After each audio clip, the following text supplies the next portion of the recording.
இயேசுவின் அன்பு இதயங்களுக்கு காலை வணக்கம். இந்த நாள் உங்களுக்கு ஆசீர்வாதமாக அமைய வாழ்த்துக்கள்.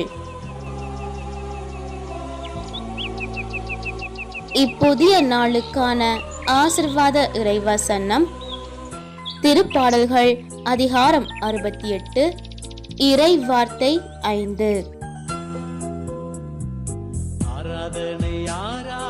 திக்கற்ற பிள்ளைகளுக்கு தந்தையாகவும் கணவனை இழந்தாளின் காப்பாளராகவும் இருப்பவர் தூயகத்தில் உறையும் கடவுள்.